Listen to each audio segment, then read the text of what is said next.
The NBA Gambling Podcast on the Sports Gambling Podcast Network is presented by WynnBET.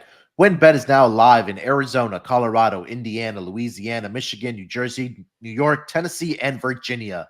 From boosted same-game parlays to live in-game odds on every major sport, WynnBET has what you need to win.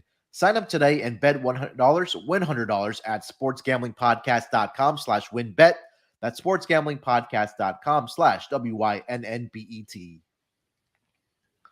Welcome, everyone, to the NBA Gambling Podcast, part of the Sports Gambling Podcast Network. It is Tuesday, November 1st.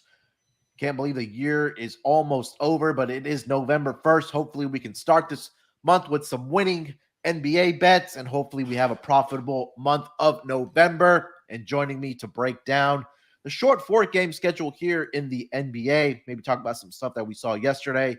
The man that does it both on and off the court for SGPN and host of multiple shows across the network. It's my man, Scott, studio Reichel. Scott, what's going on, buddy? Nothing much. Had a decent amount of plays yesterday, which worked out pretty well. Did the solo NFL pod for the Monday night game. I ended up hitting the lock there. Had the Browns first half team total over, which got there. Might have been a miracle or two, but we got there. And then I ended up winning the lock on the NBA show with the Clippers team total under 117.5. I don't know what the hell the odds makers were thinking, but they scored 95. You might have needed 2 overtimes to go over that, maybe 3, but it was never in doubt. Unfortunately, the dogs didn't come through. I faded Doc Rivers in the third quarter, and his team actually showed up in the third quarter for once, so congrats. But overall, can't complain. Pretty decent Monday, but I hit the lock in both podcasts I did, which is definitely better than losing both. So there you go. Yeah, it was a good day yesterday as far as betting wise. Had a couple overs last night. Took a maxi prop as well, and that one has been cashing. If you see a Joel Embiid being ruled out, you just need to auto bet Maxi's over on his points. I think he's now had. I think it's either 8 or 9 career games where he's played without Joel Embiid in the lineup, and he's gone over. He scored 23 or more points, I think, in 8 out of the 9 games. So, yeah, that was a good winner last night. Yeah, pretty good night of hoops last night. I know you hit, like you mentioned, you hit your plays. Anything kind of stood out for you last night outside of how bad the Clippers are offensively? And I know you and I were talking offline about it, about the Kawhi Leonard situation, but I don't know. Maybe we could briefly touch on that before we get to the games tonight. So, what are your thoughts on Kawhi now only playing, one game so far this season, and now being already ruled out for 3 more games for the Clippers in the upcoming week? Because that was the main takeaway. We can get into some of the other stuff, but the Clippers one's the one that jumps off the page because I made money on the team total under. And Houston, I think we'd agree, they play slower than we want them to under Silas. Are they a good defensive team? Not really, especially with that backcourt. The Clippers couldn't do anything for a decent amount of the game. And then at the end of the day, Paul George saved the team because he took over for the final 5 minutes or so. Had that game winning. First, he had the game tying 3. Then he had the go-ahead fadeaway jumper on the corner. But he had 6 steals, had 30 points and change. And they still only scored 95. I mean, you're looking at what the Clippers have. And going into the season, we praised their depth. We thought they'd be a very deep team. The bench unit would be good. The problem is when Kawhi is not there, and you're also benching Paul George on occasion, and you're also going to be looking at Reggie Jackson, who's been awful this year, and you didn't have John Wall yesterday. It seems like because they keep managing people's minutes and you don't know who's going to play game in, game out, you know Kawhi's not going to play, so I guess that's some certainty, but not in a good way. They don't have any chemistry. I feel like you're just going into games expecting to win based on your depth, and it's not going to work because your guys aren't familiar with each other because you don't exactly play that often with the same roster every day. And it seems like going into the year, I like the under on their win total because I couldn't trust Kawhi and Paul George to stay healthy. I didn't think it would take one game. I didn't think it would be one game in, and now Kawhi's gone AWOL. I didn't see that happening, but we got to at least talk about it because the Clippers have serious expectations. Now, we know that they don't care about seeding. They're going to try to just be healthy for the playoffs. But even if you get ready for the playoffs, Kawhi's on pace to play what, like 12 games this season? I know he's going to play more and probably in the second half, but I just don't know how you can expect the guy who's had serious injury issues for the last couple of years to just be coddled for the entire regular season and then expect him to play 40 minutes a night in the playoffs for what could be 3 to 4 rounds. Yeah. I think that's just a ticking time bomb at this point. Because I don't know how this is supposed to work. Yeah, I don't know what exactly, or anybody knows what exactly the situation is. I mean, the reports are saying it's just knee stiffness, He played but one game and he had stiffness, and yeah, he showed up in the second quarter. He didn't even start the game. You're one yeah, game in, you have and knee soreness. That's a problem. yeah, and when you only play what 20 minutes in that one, well, he's played two games. He Play played, two, okay. 21 minutes in each. But I mean, regardless, what was your off season regimen and recovering from your injuries that you've suffered where you didn't play all of last season? You had the entire offseason coming into this year, and now 2 games in where you had 2 days off in between those games. You came in, like you mentioned, in that second quarter, and your knee's already bothering you. So, I mean, is this the last we've seen of Kawhi Leonard? I don't know. I mean, it's starting to look that way to me, but at what point, and it's a hard question to answer, is at one point does the front office and the coaching staff start to worry about what's going on with Kawhi Leonard, that hey, you're paying them X amount of dollars to be the best player alongside Paul George, and right now you've only played 2 games, 21 minutes. You're already missing significant time. So, and like you mentioned, you hit the nail on the head that it messes with what Ty Lue's game plan comes in and game out.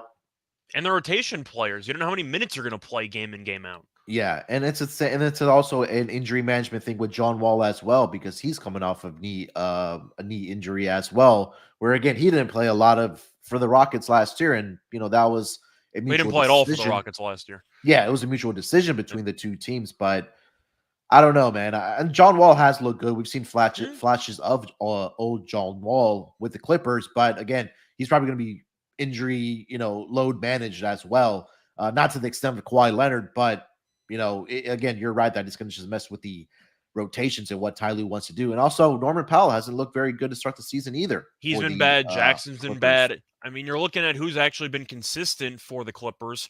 I know Kennard randomly had 10 rebounds last night, which was Yeah, kind of odd, but still, you're looking at who the Clippers have had that's been consistent, because Paul George had a couple of really good games. He had the game last night, the game against Sacramento.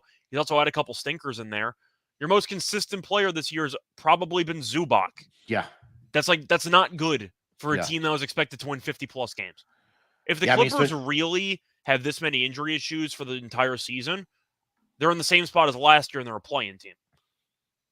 yeah, I mean, I agree. I mean, you look at this roster, your top two guys we talked about, Paul George and Kawhi, injury riddled over the past couple seasons, and then John Wall, another guy. At least he's on the court, but he's going to be injury managed, like I said as well. But Powell's had injury issues in the past. yeah, and you've just been at this point you're going to have to be relying on the depth, and it messes with.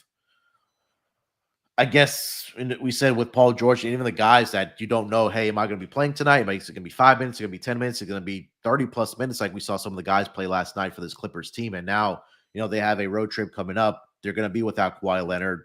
If there is a back-to-back situation, is Paul George going to play in those first or second games in that back-to-back? So, yeah, I think there's more questions right now than answers for the Clippers. And I think that's something that we're going to have to keep an eye on. And like you mentioned last night, that you are your best bet on the under on the Clippers. If that number is north of 110, 115, you got to take the under, just because, again, they've gone under in every game for the team total. Yeah. So, anything else that stuck out last night outside of what we saw from the Clippers? Besides the Clippers, I really had two other takeaways. One was something I expected. I liked Toronto last night. Toronto screwed me on Friday because Embiid was out and Maxey dropped 44. I was actually rooting for Embiid to play in that game, if I'm being totally honest with you, but he was not, and Maxey took over. I expected Trae Young to get absolutely hounded last night because Toronto has versatility. I thought Van Vliet wouldn't play. He shouldn't be playing. He had one of the worst games I've ever seen anybody play on Friday night at 1 point, 0 for 11 from the floor. I didn't think he'd play, and Toronto looked really, really good. Siakam has been amazing this season. Trent's been very good. Scotty Barnes has been great. They just have a lot of great options. And even Koloko has been a solid young player.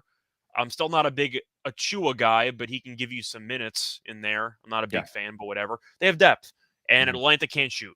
And I thought they would end up really just pressuring Trae Young on ball pretty much the entire game.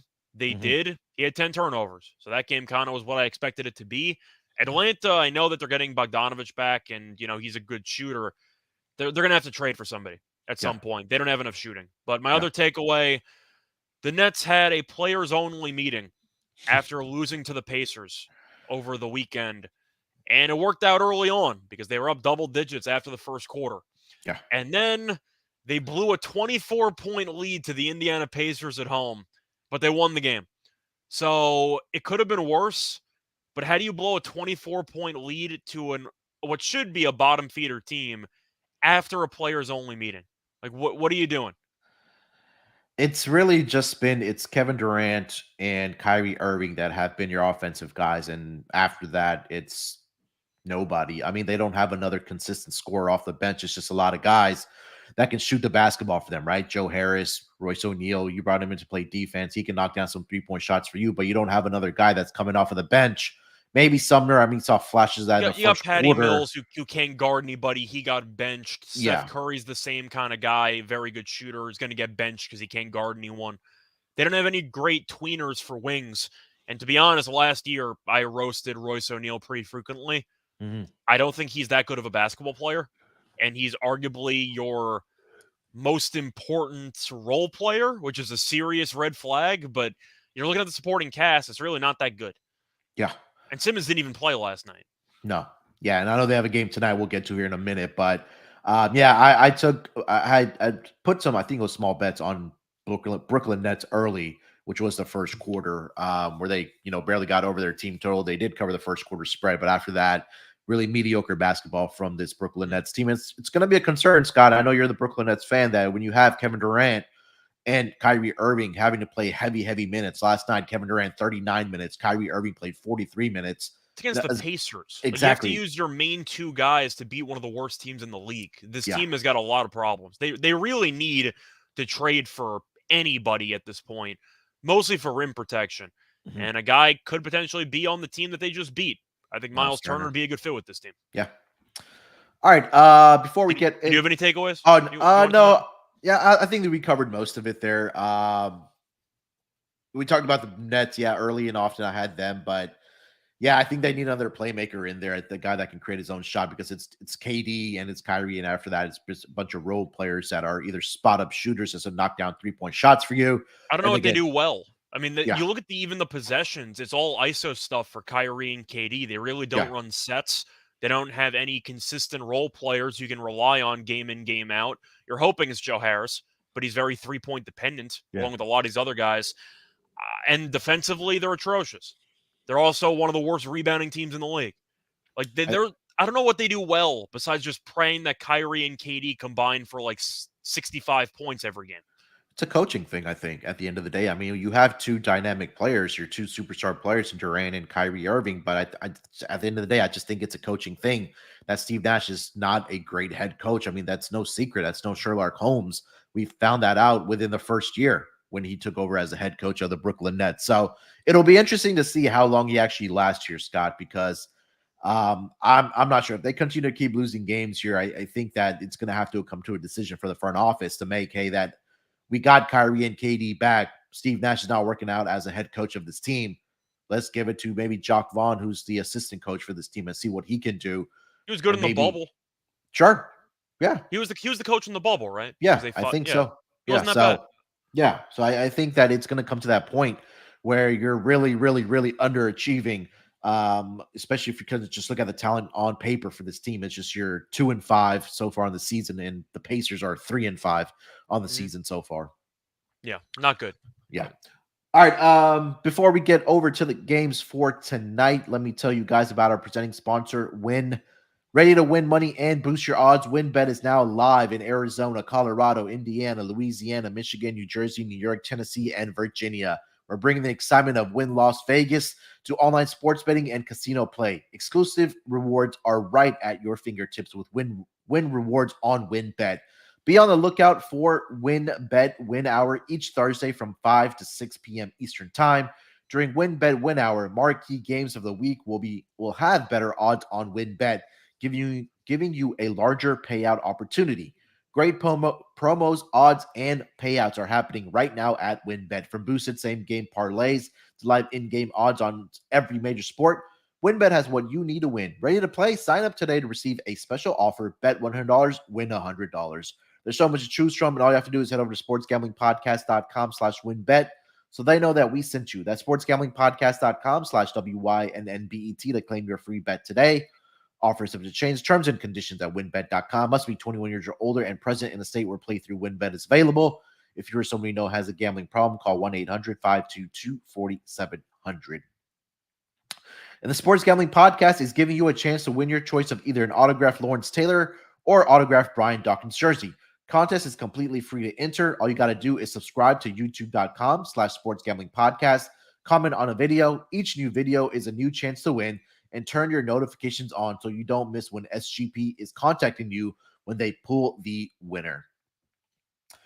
All right, let's get over to the schedule for tonight here, Scott. 4-game schedule, like I mentioned, and we'll kick it off with the first game on the schedule. It is going to be the Chicago Bulls taking on your Brooklyn Nets. 7:30 Eastern start. It's going to be a home game for the Brooklyn Nets. Currently seeing the Nets as a 1.5-point home favorite here. Total is sitting at 231. Money line -125 for the Brooklyn Nets and +105 for the Chicago Bulls. Checking the injury report here. We know Ben Simmons should be playing tonight since he did not play last night against the Indiana Pacers. And I think that may be the only significant guy that maybe that is in. I don't know if anybody else was announced out, but they don't have an injury report submitted yet. For the Chicago Bulls, we know about Lonzo Ball, a couple of questionable tags. Kobe White questionable right now with the left quadricep contusion.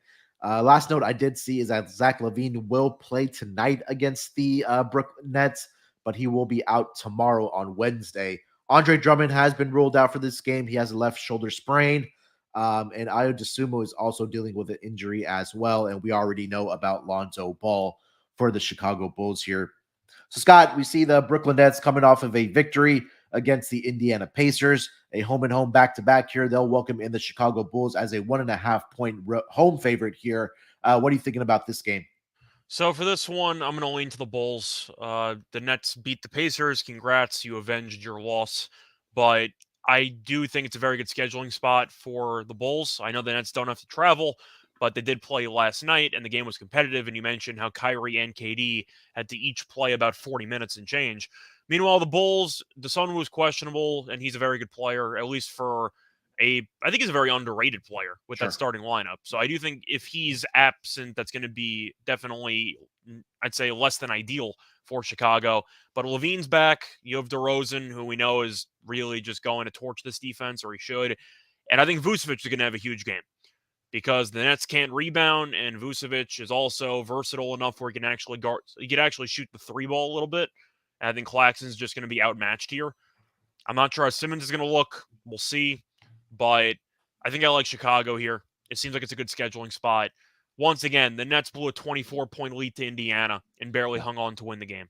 I'm going Chicago. Give me the more rested team that's more healthy right now since Levine's back. I think that's good enough for me. Give me the Bulls.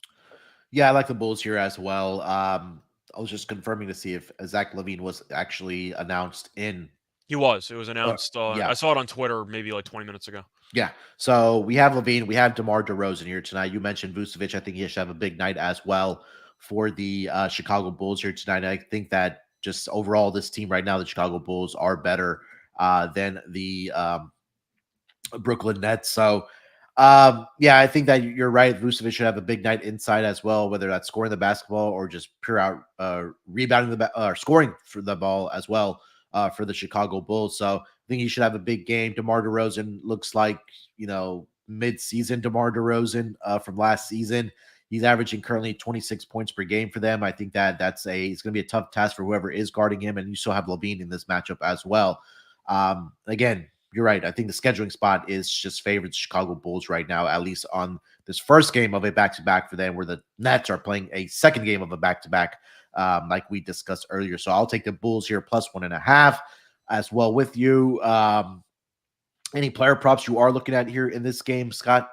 I think Vucevic is going to have a very big game. And it's pretty difficult to actually look at the points for DeRozan and Levine in the same game because you're never sure who's going to get the volume, and they're going to Mhm. steal away from each other because we know both of them are shoot first guys. So it's going to be a little bit tricky. But I do think Vucevic is in line for a very good game here. His points prop is 17.5. His rebound prop is, let me just pull that up, 11.5. I like the over for rebounds. I think Yeah, Vucevic is really going to have a great spot here. The thing is, you also got to keep in mind the Nets are also really bad at rebounding because both Claxton and Simmons can't shoot. So right. you automatically draw in the opposing center to the paint because you have two guys who are no threats from the outside. And I think if you want to talk about how Vucevic matches up, I think we'd agree that he's a lot stronger and bigger weight wise than Claxton. And once again, Simmons can't really shoot, so Vucevic could just sit in the paint and hmm just try to stack up rebounds. 11.5 sounds pretty low to me. I think he has a shot to really go for like 15 tonight. Yeah, I love it. I know he hasn't had huge rebounding games so far this season, at least He consistently, did on but his birthday, but yeah. He had 19 against the Sixers, and then he had 23 against the Boston Celtics, which kind of I think I think that game was without Joel Embiid for Chicago, if I'm not mistaken. But I'll no, it actually, was. Embiid did play. Oh no, Embiid. Yeah, I'm trying to remember. Embiid played because he hit the big 3-pointer at the end of the game. Yeah, it was that Boston game where obviously they don't have Time Lord right now, but he had a big rebounding game. Did Nikola Vucevic? So yeah, I do like that as well. Maybe I'll look at some Zach LaVine 3-point props in there because last week I think I forgot who they played. I put Zach LaVine's over 2.5 3-point shots. Man, it was at plus money. Let me see here. Yeah, it's again 2.5 again tonight at plus 110. So that might be a play that I'm on as well because he gets up the volume. Does Zach LaVine, and maybe doesn't make it at a consistent basis, but the pure volume that he just does get up. I think that's especially at plus money for him. I like that play. Anything else for this game, Scott? Between the Bulls and the Nets? I mean, I'm kind of automatically tempted to assume DeRozan drops a 30 piece, but with Sure. Levine back in the lineup, I do wonder if that'll impact his overall usage. But you're looking at DeRozan's points, it's 24.5. Like, really? 24.5? I mean, Yeah. you're looking at what the Nets defense has done against good players. Halliburton torched this team. We saw hmm even our boy Matherin torch Yeah. this defense. But even if you want to look at star players, Luka had a 40-point triple-double. Giannis had 40 points and change. The star players just kill this team every time because nobody can play defense. So if you're looking Yeah. at volume alone, we know DeRozan should get to the foul line, 10 times? Yep. Easily. I'll go with the over 24.5. It's probably my favorite play on the overall game itself. I do like Vucevic rebounds, but DeRozan cannot be 24.5 against a tired defense that was already probably the worst defense in the league, if not bottom three. Yeah. All right, let's get over to the next game of the night. It's going to be a rematch. We saw, I believe this was last week, between the Golden State Warriors headed down to South Beach to take on the Miami Heat. Currently seeing this game as a pick 'em between these two squads. Total is sitting at 226.5. Let's check the injury report for both of these teams. For the Golden State Warriors, pretty clean, other than Dante DiVincenzo is out with a left hamstring strain. We know about Iggy being out. For the Miami Heat, pretty clean as well. Victor Oladipo continues to recover from the knee injury, and For the also record, I forgot that Iguodala was still on the team. For the record, just completely forgot that it's actually a hell of a matchup because you got Iggy versus Udonis Haslem. Yeah. Yeah. And then Omar Yurtseven is dealing with a left ankle injury. Um, yeah, we saw these two teams match up. Let me try to pull up that final score. I think that I want to say, Golden State covered in the end. I want to say they won by like 11 or yeah, I something. think I want to say that Miami was on a back-to-back that night. They But let were. me, They killed right? Portland the game prior Yeah. because Lillard got hurt. They won by like 30. And I remember I gave up the Heat team total over 109.5, and they scored Yeah, 110. you're right. Yeah. Yeah. That game ended up as a final score of 128 to 110. But they lost Sorry, by 18 123. points. I was going to say, okay, 123, 110. 13, I'm sorry. yeah. They won by 13. But that game did get over the total. And again, the Golden State Warriors so far this season are 6-1 to the over this Can't season guard anyone. because they don't play any defense. So Maybe a revenge spot here for the Miami Heat. Not on a back-to-back. Obviously, they didn't play last night. But Scott, what do you think about this game? Currently at a pick'em between these two teams. I think that this line is a pick 'em for good reason because we know Miami usually, keyword usually, performs well at home. The issue is so far this season, they have not been very good at home, but it's still early, so we'll see what happens here. Can I really back Golden State after they lost to Detroit and Charlotte? Like, that's the real question here because Yeah. I think when these teams are on, Golden State has a higher ceiling. So far this season, though, they have not reached that ceiling, and it seems like defensively this team's a train wreck. But you're looking at Golden State. Golden State has won each of the last 3 meetings by at least 7 points. They've won 4 of the last 5 meetings. So Golden State has fared well against Miami in the past. But it's really tough because it comes down to if I think that Golden State circles the game on the calendar or not. I think Miami cares more about this game. Both teams are kind of Yeah. struggling, but Miami's 2-5. Yeah. Like, I think Miami could definitely use a win here after the awful home start this season. I don't feel great about it. I'm not going to bet on the side, but I'll hold my nose and I'll take Miami because they just played each other. Miami's definitely going to be annoyed they lost to the defending champions, but now they have the defending champions showing up in their home arena. They're 2-5. They could use a nice win. I'll go with the Heat, but I don't feel great about it. You? Yeah, Golden State Warriors right now, 3-4 on the season. They're 0-3 on the road so far this year. Like you highlighted, losses to the Detroit Pistons and the Charlotte Hornets. Charlotte, though? Really? Charlotte? Come on. Like, Yeah, and it was Detroit? a Come on, homecoming man. game for Steph Curry, wasn't it? It was. He had a double-double, I think, with like 31 and 11 or Yeah. whatever.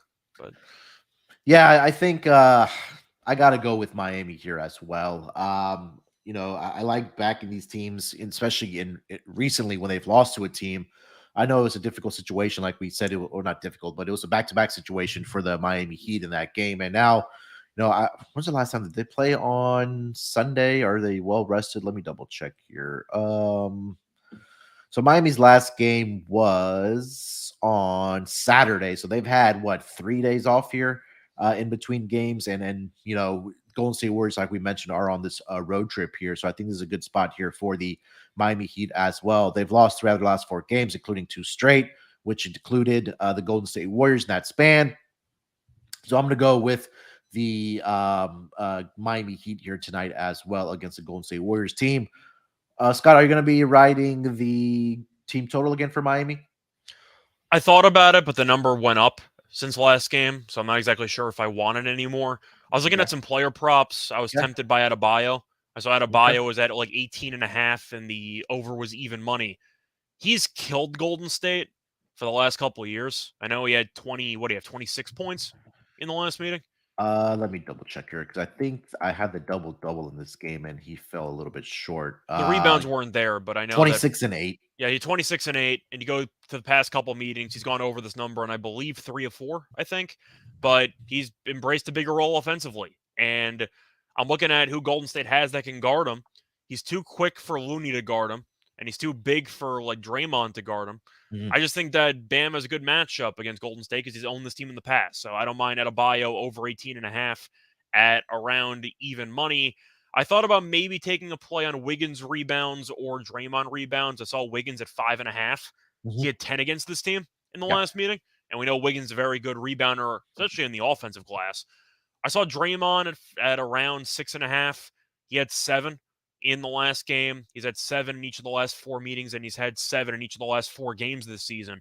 However, I looked at the game log for the play-by-play of that Miami game they just had, and Draymond had like 3 or 4 rebounds in the final 2 minutes of the game. So his stats were absolutely padded down the stretch, which I think is why they're daring you to take the over at 6.5. But I think my main props for this one will be Adebayo over in points, and I'll look for Wiggins rebounds at around 5.5. Yeah, I like that Bam call. 4 straight games he's had at least 19 or more, and throughout those 4 games, he's had 24 or more points against this team. And again, take a look at the minutes, 30 or more minutes in all 4 of those games, and he's had at least 13 or more attempts in all 4 of those games as well. So I do like that call. And he's gone to the free throw line as well against the Golden State Warriors. So love that call as well. Anything else for this game? Not really. I just think Miami, if there's a spot to get right, I know Golden State's good. Jimmy Butler just said, I don't give a damn. We started 2-5. We're winning the damn title. It's a Yeah. good start to beat the defending champions after a quote like that. But it's in Miami. They could use this win. I think they'll show up with a little bit more urgency than Golden State. Yep, love it. All right, let's get over to the next game of the evening. It's going to be game number 3 between. We have a doozy here. Scott, 8 o'clock Eastern start time. The Orlando Magic headed to Oklahoma to take on the Oklahoma City Thunder. It's going to be 8 o'clock Eastern start, like I mentioned. Looking at the lines for this game, currently over on WinBet. I see the OKC Thunder are a 3-point home favorite here. Total is sitting at 216. Money line plus 127 for the Orlando Magic and minus 155 for the Oklahoma City Thunder. Looking at the injury report for both of these teams, the significant news is that Josh Giddey is going to be out for this game for the OKC Thunder, and What for the else is Orlando new? Magic. I'm sorry. Saying what else is new? Yeah. Giddy's still out. Orlando Magic, Cole Anthony, we know he's going to be missing some significant time with a right internal oblique tear. That doesn't sound fun. Gary Harris continues to be out. Jonathan Isaac continues to be out. Jalen Suggs is officially questionable on the injury report for the Orlando Magic. He's dealing with a right ankle sprain. And then Mo Wagner is also out. We know about his right midfoot sprain. So some significant injuries for the Orlando Magic here, Scott. But OKC as a 3-point home favorite here. Which way are you going in this game? So Orlando should dominate on the glass. You're Yeah. looking at Wendell Carter Jr. You're looking at the likes of Boncaro. Bol Bol has been good this year too. He's been a lot of fun to watch some highlights with. So they have a lot of options there. However, I am going to take Oklahoma City Okay. mainly because if you look at the schedule Oklahoma City's had this season, they're 3-3. It's been an absolute gauntlet to go through the actual teams they faced already. They played Minnesota, projected playoff team, Denver, potential top 3 seed in the Western Conference, played Minnesota again, played the Clippers twice. I know the Clippers might not be that good because they were missing some people, but they still won both games by 8+ points. Mm-hmm. And they beat Dallas on the road by 6 in overtime. Yeah. That's a lot of really tough competition. And now you face off against Orlando at home. I think it's a nice spot for Oklahoma City because of how much easier Orlando should be compared to the other opponents they've had. Mm-hmm. Orlando's been bad against some really bad teams, and they've been decent against good teams. But I'll go with Oklahoma City. No offense to Boncaro. I think that Shea is easily the best player on the court, and it's not even close. He's been incredible this year, and Trey Mann's been good. Dort's been good. They've had a lot of quality contributions here.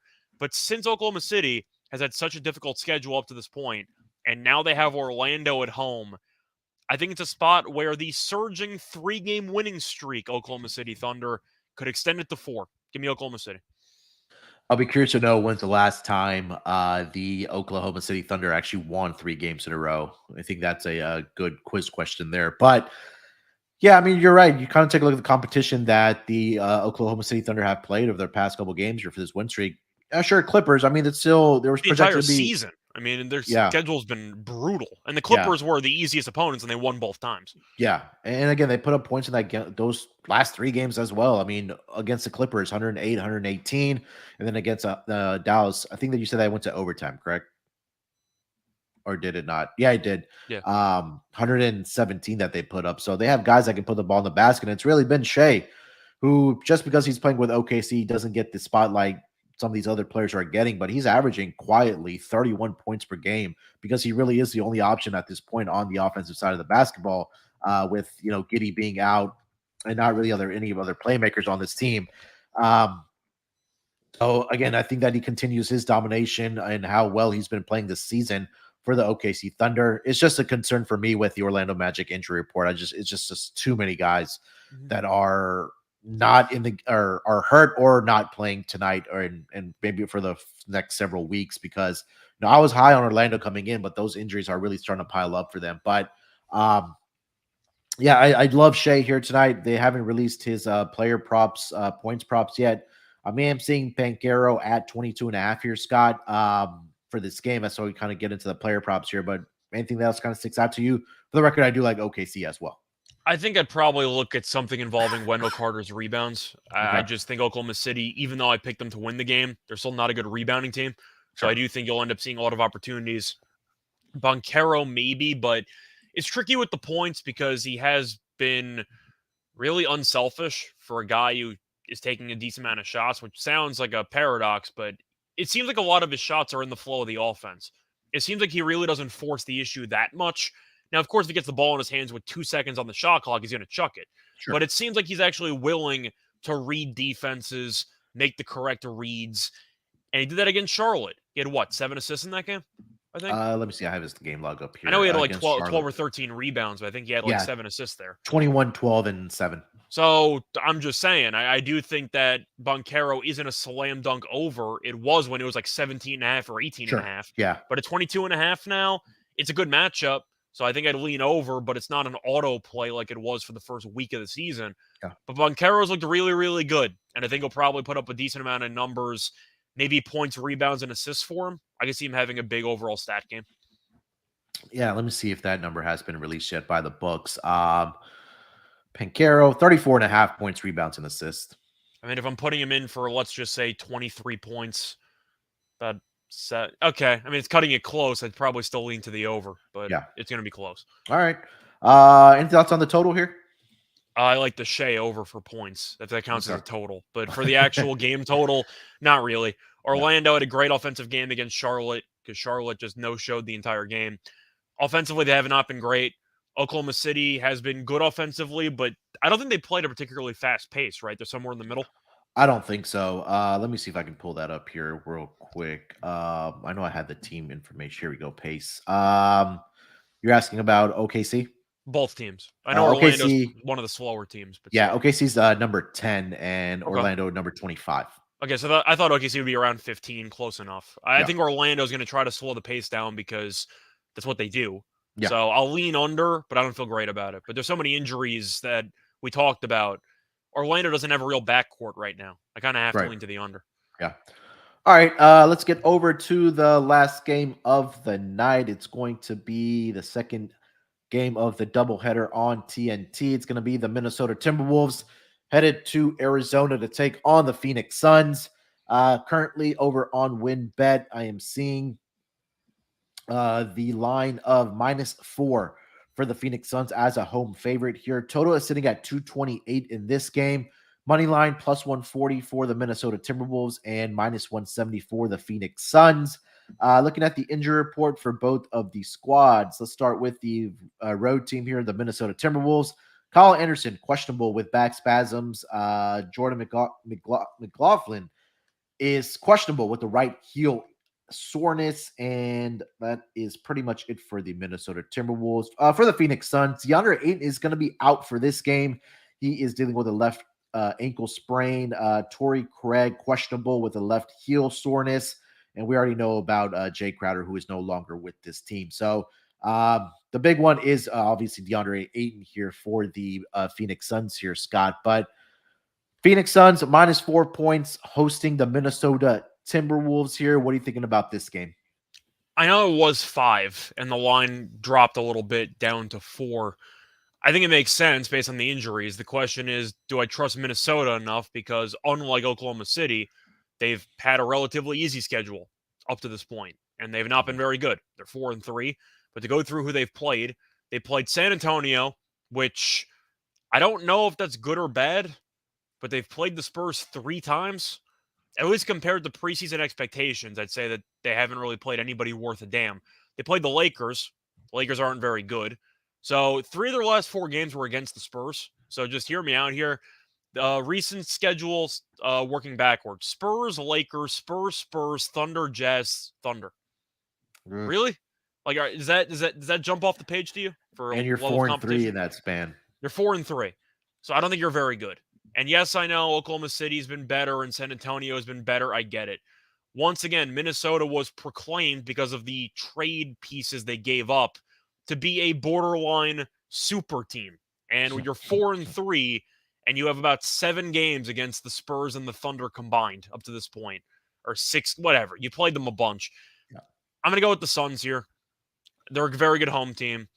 They have been without Ayton before. I don't remember if it was last year or 2 years ago. He missed like 30 games because of a steroid suspension, and it didn't matter because they just Mhm. dominated anyway. Biyombo's a good center. He's nothing special offensively, but rebounding wise, I think he'll definitely help out on the glass. The issue you run into with Phoenix is that Chris Paul really can't generate offense by himself anymore because he cannot create separation.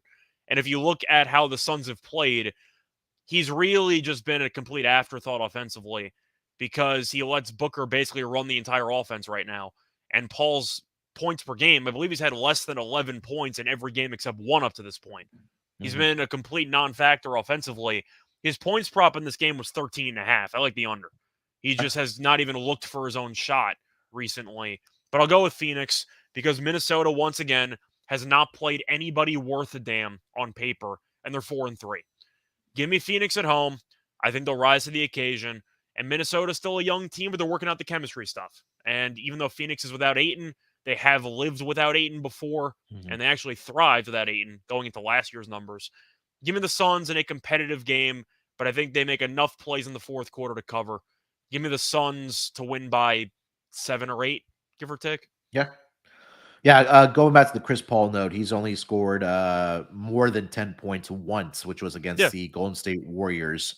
And that was in a blowout where they won that game 134-105. Other than that, it's been 10 points or less in the rest of the games for Chris Paul so far this season. So, yeah, that's a great call there, Scott. Yeah, and you kind of just look at their schedule. They've been great defensively, right? They're number 7 in defensive rating so far this season for the Minnesota Timberwolves. But offensively, they're 24th so far this season when it comes to offensive rating. And I think that we had talked about this early on when we were doing the division previews that it's going to take some time for this team, number one, to find their offensive groove when you're working in a piece like Rudy Gobert onto your team. And also the shot making that you did lose when you had Malik Beasley and you had Jared Vanderbilt. I know he wasn't a good shot rebounder, maker, though. but he was a Good. great Yeah. rebounder. Yeah. Um, so again they're kind of still going through the growing pains of figuring things out on offense, and it's really been the defense that's kind of carried them. But again, the competition hasn't been very stellar either for the Minnesota Timberwolves. So yeah, you're right. Give me the team with that's had the chemistry, that's been together despite not having DeAndre Ayton. You're right that Biyombo is a more than capable starting center that can block shots for you, protect the rim, and get rebounds.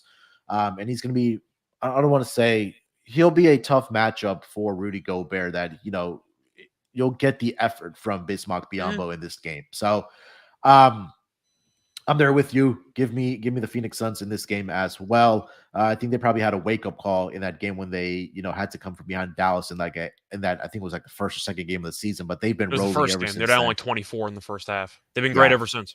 yeah. So I love that. I'm currently seeing this run a trend towards -3.5 for the Phoenix Suns. So maybe wait if you do like the Suns here tonight, Mhm. as it is trending towards 3.5s here. Looking at some player props in this game, Scott. I know you mentioned Devin Booker. His number is right at 28.5. Anybody else that kind of sticks out to you? Maybe as another guy that's going to have to step up in the absence of DeAndre Ayton to put the ball in the basket for the Phoenix Suns? Well, I mentioned Chris Paul under, and that has been heavily juiced now. I know it Yeah. was like -120 last night. Now I think it's -150. But once again, he's not looking for a shot. And I'm trying to think of who else is going to really step up. And so far, it's been Mikal Bridges, who's been very good for the last couple of games. He's also been good against Minnesota. So I do think that he could have himself a pretty big game here. I believe his line was 14 and a half For who? for I'm sorry. points. Mikal. Kel Bridges, 14.5. Yeah. Yeah, so I think that that's definitely worth a look. I had some stats I actually prepared, but I gotta Whoa. pull them up really quickly. Well, I was doing a prop show later on today. So, Okay. Mikal Bridges has scored at least 15 points in each of the last 3 games, and he scored at least 16 points in 4 of his last 5 games against Minnesota. Chris Paul's not shooting. Now, Aiton, who got a decent amount of shot attempts per game, is not going to be in the lineup. So somebody's got to shoot, and Bridges has been more aggressive recently. Give Mikal Bridges over 14 and a half. Yeah, like it.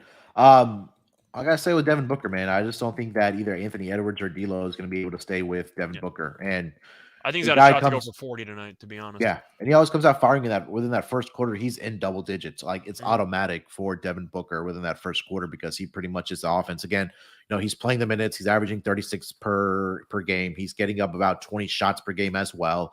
3-point shooting hasn't been up to par where we've seen, at least over the last couple games here for Devin Booker, where he's only 1 of 11. But sorry, prior to that, he was 3 of 8, 5 of 9, 3 of 7 against Warriors, Clippers, and the Golden State Warriors. Sorry, against the Portland Trailblazers. So maybe he gets back on track here tonight against the Minnesota Timberwolves. Kind of want to see where they kind of sit as far as 3-point defending. Maybe that's worth a prop here tonight. Let me see.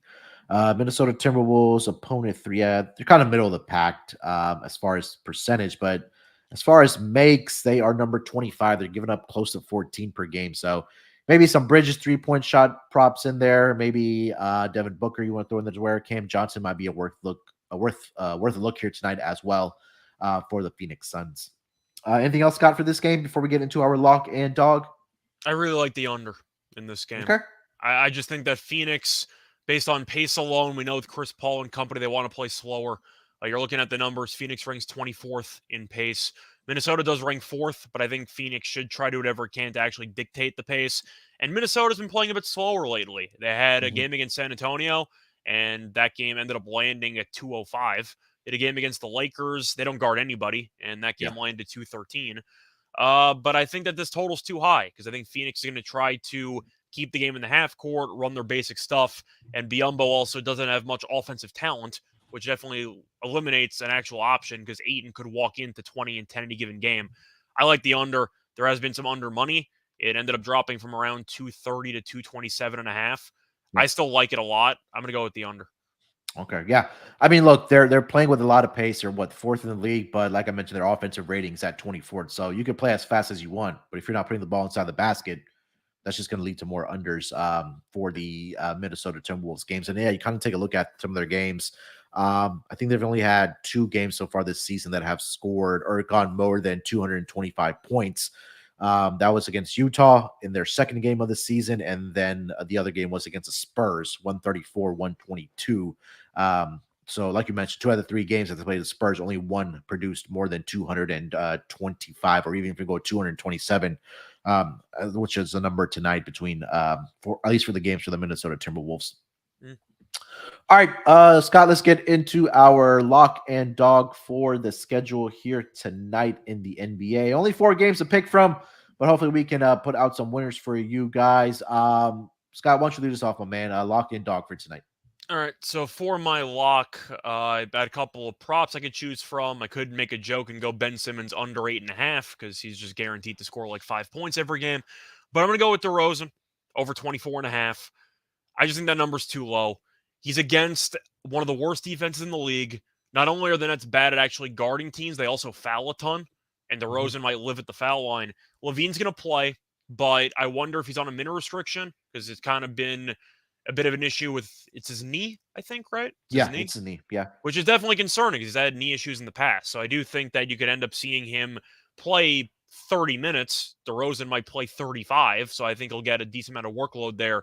But 24.5 for an elite scorer like DeRozan, who really can pick whichever matchup he wants in this game. Like Simmons has not been great defensively, or he's been rusty, so to speak. Kyrie, we know, isn't a great defender. I don't think Durant's going to guard him at any point because he's going to try to save energy. I like DeRozan over 24.5. I just think that he's in a good spot to go for a 30-piece. Yeah, I mean, no argument for me, man. I mean, look, he's been getting it done so far this season. It's just a pure matchup against his Nets team that just hasn't been very good defensively. Shocker there. But, yeah, he's averaging, close to 29 points per game so far this season. I think he can get that done here tonight against the Brooklyn Nets. All right, so lock for Scott, DeRozan over 24.5. Where are you taking us for your dog for the night? So for my dog, I was contemplating because I actually kind of liked a lot of the favorites today, and I don't think Chicago's a big enough dog for me to take them, right? I mean, I don't think I can get away with that. I was going to put them as my dog because, like, you're right. There's pretty much they were the only dog that I like. And right now I'm starting to see them move towards even money. So, I mean, if you want to throw that out there, if you have a prop, I don't know, whatever. It's a very small slate to pick from, especially when the lines are this tight here tonight. Yeah. I'll tell you what, I'm going to pull up some alternative player props. Do you think you could just take over and get back to me? So let me do this. I'll start with my lock here. I'm going to go with the alt spread on the Chicago Bulls. I think we'll play it that way because I think if they win this game outright, I think that they probably do it comfortably. Well, maybe not comfortably, but at least by I think a couple possessions here. So I'll go I found Chicago. Bulls money line at plus 102. Okay. So I'll go that counts. Bulls. I'll go Bulls -3 at plus 125 on an alt spread here tonight. We talked through it. We talked about the Nets being on a back to back here. They just haven't been able to take care of competition that is more subpar. We saw that against the Pacers 2 nights ago. We saw that last night. They did get the victory last night, but that game should have been a blowout after what we saw in that first quarter from the Nets. You get Ben Simmons back here tonight. Okay, whoop-de-doo, doesn't really phase me at all, but I think that this Bulls team is more polished. I think that the pure matchups with Zach LaVine, with DeMar DeRozan, and with Nikola Vucevic inside, I think that just is an It is a advantage. Nikola, but it is. Yeah, Nikola. it is. I'm sorry. For the Bulls, so I'm gonna go alt spread Bulls -3 at plus 125 as my lock here, Scott. Actually, I'm gonna take that as my dog. I'm sorry. So I'll start with my dog. Bulls -3 at plus 125 as my dog here tonight. Did you find an alternate for your dog? To be honest, no. So we're just Okay. gonna call an audible here. It's actually a play that I like now that I actually look into it. I'm gonna take Biombo over 7.5 rebounds at plus 110. I know Landell's been heavily involved, Mhm. but Biombo has really the size to actually somewhat handle Gobert. I just think that he can do a good job of really matching up in the paint with regard to on the glass. We know Biombo is a very good rebounder as well. I was looking for a 10 plus rebounds. I think he could really have a good game on the glass here. That's how he got paid in the first place because he was a crazy rebounder for Toronto in that one playoff series like 10 Yeah. years ago. But I'll go with Biombo over 7.5 rebounds at plus 110. The amount of minutes he's going to get because Aiton's out is huge, Mhm. and Gobert can't shoot. I think he'll be in the paint a lot. I'll go with that prop. Okay. Love it. There's a couple ways that I wanted to go, and mine is also going to be a player prop here tonight. And he's at -115. So this is for my lock. They just dropped Shea's player prop for points here. It's at 27.5. I think that he's going to have a field day here. I think, we talked about it. It is a little bit of juice at -135, but if you Only can get that, losers pay juice. yeah, there you go. So if you want to buy that up to 28.5 or, pay a little bit less juice, but at -135, I'm so comfortable with that for Shea. Look, we talked about how he's just having an absolutely fantastic season so far. He is a primary scorer for this OKC Thunder team.